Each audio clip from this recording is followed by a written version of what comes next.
Indian National Developmental Inclusive Alliance. It's not a name that comes easily to, but there's an acronym. Yeah, I know. Yeah, so it's a very good one. Yeah. See, it's supposed to be complicated, so you use that.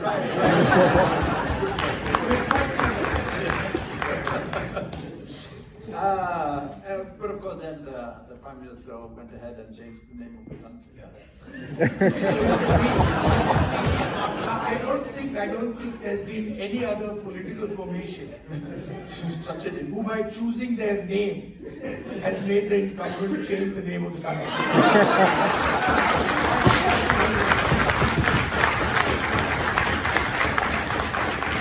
And the funny thing is, the next part of this story, because if and when he does change the name, we will also change the name. Right.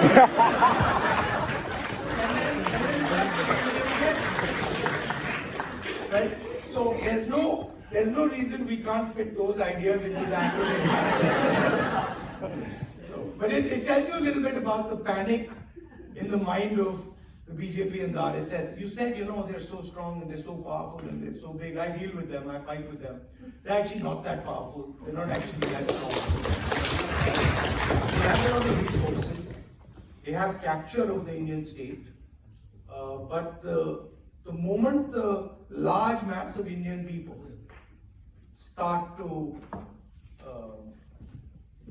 stitch together,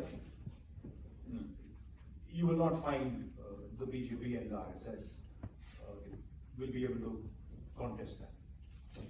So let's move on to this question of there is the alliance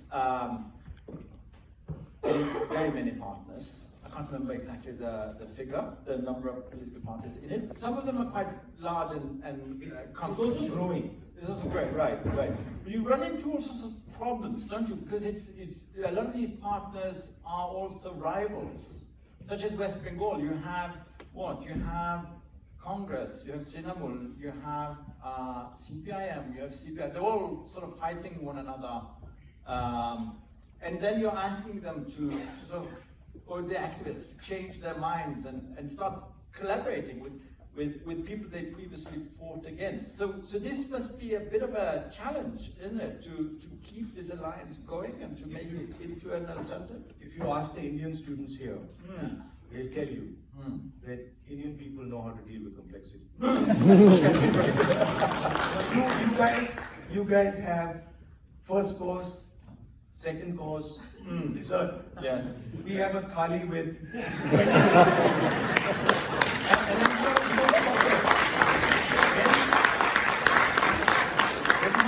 we take all those katoris and we make one big mess in the middle.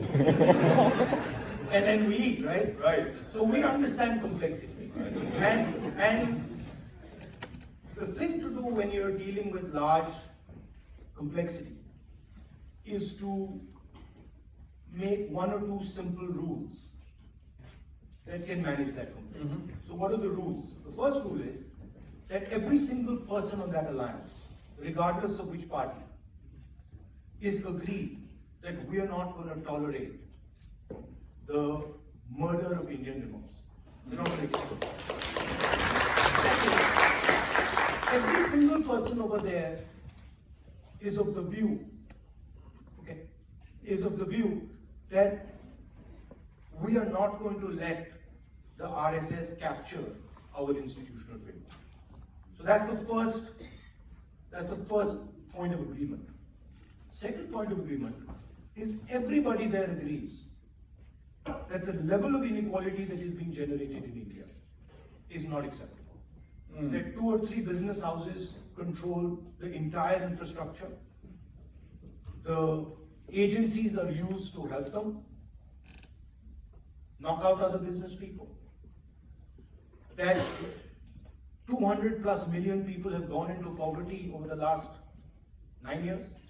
This is not acceptable to any of our partners. That we face continuous price rise, not acceptable. So those are the 2 broad frameworks. The third I could add would be, all of them agree that government needs to spend much more money on healthcare and education and needs to be involved in that. That's not an issue. Now, where is the disagreement? The disagreement is in a number of states, right? Where, as you said, we are competitors. So there are some states where that is a simple equation. State like Kerala, we fight the left. We ensure that BJP doesn't win a single seat there, and we have a full-scale fight with the left. We don't agree with them ideologically. Let's see who wins. But whoever wins, the BJP is not there. So that's pretty simple, right? There are other states where it's slightly more complicated. Bengal is slightly more complicated. UP is slightly more complicated. And there it's a negotiation.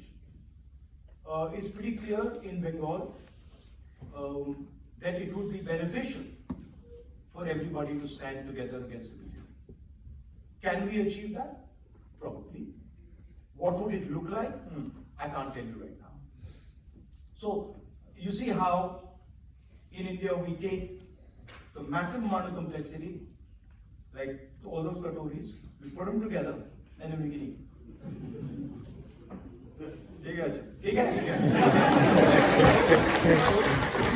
We've been instructed to move on to the Q&A part of this because there's a whole lot of time, but I have one last question for you first, and that is now, imagine that there is a change of government next year. You're in power, you're likely Prime Minister Karanet, or that's not entirely, but there is a change of government. India Alliance wins, and there's a new government. So the question is, what will you do? So 1 year down the line, 2 years down the line, 5 years down the line, what will be your priorities?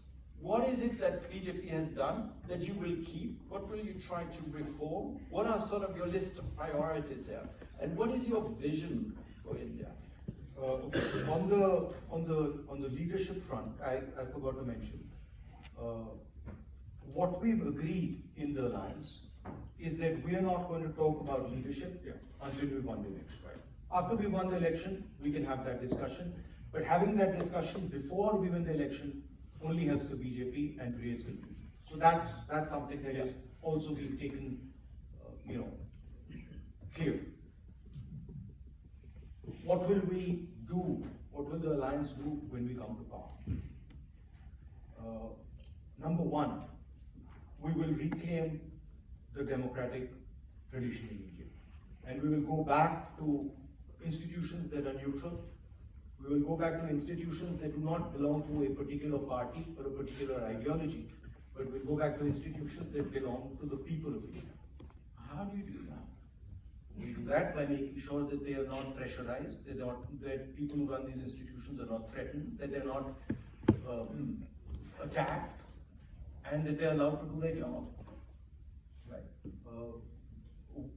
The institutions belong to the people of India, and institutions are there to be neutral. They don't belong to a political party. So the moment we stop trying to shape the behavior of the institutions, like the RSS and BJP do, they'll go back to normal. Right? So that's one piece of it. The second part, which is a challenge in some ways for Europe and the United States, as well as India, is the fact that if we look at the planet today, we look at this microphone, we look at my phone, we look at this computer, we see that they are mostly made in China. And clearly, without any doubt, the Chinese have proven to the entire planet that they can produce successfully, they can manufacture better than anybody else. But they do so in a coercive, non-democratic environment. This they have proven to everybody. They have essentially dismantled the production networks of the United States, the production networks of Europe, and also to a great extent the production networks of India by successfully doing this. For us to not manufacture, to not produce a country of 1.4 billion people is not an option. We will have such massive levels of unemployment and anger that as a nation we will not be sustainable. So China has placed a vision on the table. It is called the Belt and Road. The heart of that vision is production, dominance of global production. We are asking the question, can we place an alternative vision on the table?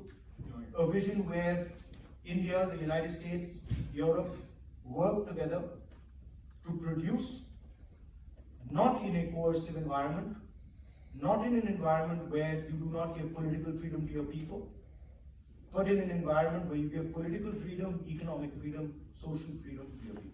So this to me is the central challenge facing not just India, Europe, the United States. I think it will impact all the students in this room. If we are unsuccessful, I think the students in this room will find that their future will not be as bright as it should be. So that would be the centerpiece of the type of work that we would want to do. Now that has a number of components. It requires infrastructure. It requires a different type of education system. It requires protection for our people. So that would be the central piece, and then you would have structures that would support that. The final thing that I personally think is very important is that there are very, very large groups, large parts of India that are not included in the growth and the success of India. When you look at India from outside as a Western person, you see tremendous success, tremendous growth.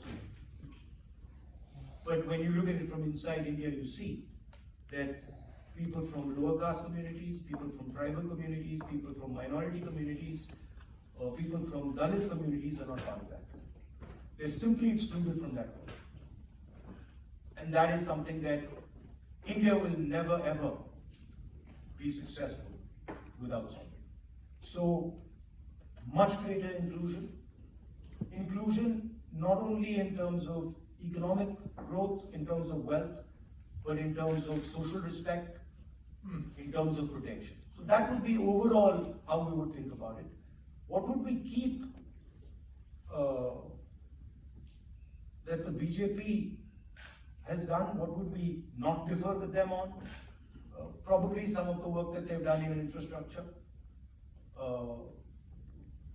I think that would be the mainstay of it.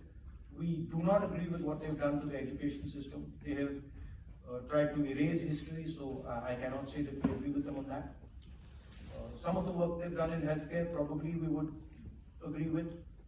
The broad direction of our economy, the broad direction of our relationship with the United States, relationship with Europe, probably agree with, similar. Including war in Ukraine stance. We would agree with their stance on the war in Ukraine. Yes. Yeah? Yes. You don't want to come over to our side. It's not, see, the thing is, it's not come over to your side or come over to their side. We are completely against the violence and the pain that is being felt by the Ukrainian people and by the Russians who are dying in Ukraine. And we think it should stop. And we understand that in the 21st century, having a war in the middle of Europe is not a good idea, it's dangerous for Europe, it's dangerous for us, it's dangerous for them. But as a large country, we have relationships with multiple people. We cannot ignore the fact that we have a relationship with the United States, we have a relationship with Europe, we have a relationship with Russia, we have a relationship with Iran. These are things that large countries, by their very nature, have to have, right? And you can shape them, but you are also limited by it. Good, good, good. Okay, so sorry. Moving on to questions and answers. There are 3 questions that have been sent by my colleague. You've answered some of them already, I think. But I'll just sort of quickly recap them for you, so you can sort of decide if you want to elaborate. One deals with public health. It's been largely sidelined by Indian politics for a very long time. And it's underfunded. Second question is strategies. Sorry, you've answered that. Okay. Should I just take the first question quickly? Okay, yes, quickly. So, when you look at India, one frame is you look at the whole of India, and the other frame is you look at different states in the union. So, some of the most cutting edge work in healthcare is being done in Rajasthan. And those are some of the principles that we're going to use. For us, Rajasthan is a pilot. And if we do come to power, we will use some of those principles and spread them across the country. It's true that both healthcare and education have not received the type of funding they should get. And we're pretty firm on the idea that the government needs to be aggressively involved in education and in healthcare and should spend much more money in both these areas. Very good, excellent. So last 2 questions. So one is also from the audience. I'll read it because it was sort of it was a very interesting one. NRIs are enjoying religious freedom abroad, but they don't want religious freedom in India. What will you tell them? What will we tell them?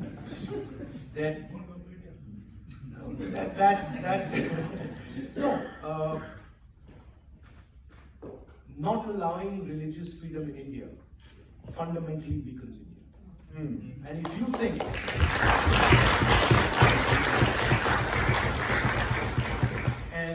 think that India should be weakened, we don't agree with you. So for us, it is very important that all people from India are allowed to follow their religion, are allowed to express themselves. Minorities, lower castes, Dalits, tribals, everybody is a part of India. And everybody should be allowed to thrive, to have an imagination. And if you subvert anybody, if you crush anybody's imagination, you're damaging the country. And we don't appreciate people who damage the country. Last question. 2 questions actually. Okay. Well, we don't have all that much time. So I just spent a few days in. But the thing is, you don't have the liberty to do this with the Prime Minister of India.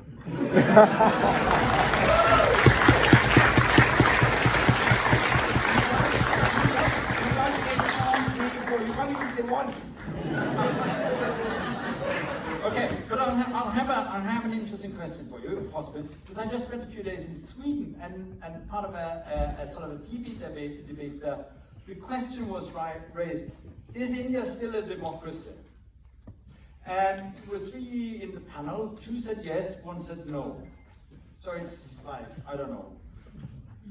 What is your take on that?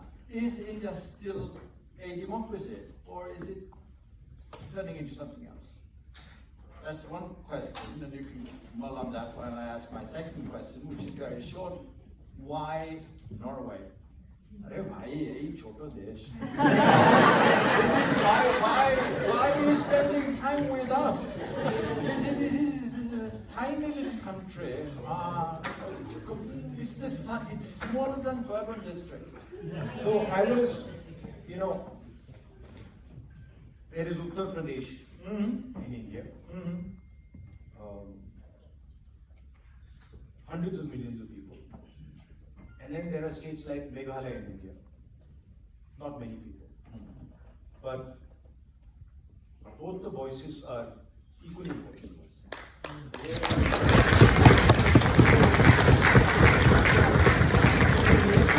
nature of the nature of it is that it doesn't matter how many people live in Norway and that you are a small population. You might have some very innovative ideas. You might have some very interesting things coming out of a small population. So why should we forego that? And second, I think, at least from my perspective, there's a lot we can learn from you. I really appreciate the way you manage your resources. I would like to understand better how you've done such a tremendous job, how you've built your sovereign fund. You've done some excellent work in mobility. I'd like to get a sense of what that is. And I'd also like to help you understand some of the difficulties that we're facing, some of the interesting things that we are thinking about. So, conversation is always a good thing. And you have good food here. Is India still a democracy? India's democracy is under severe assault and attack.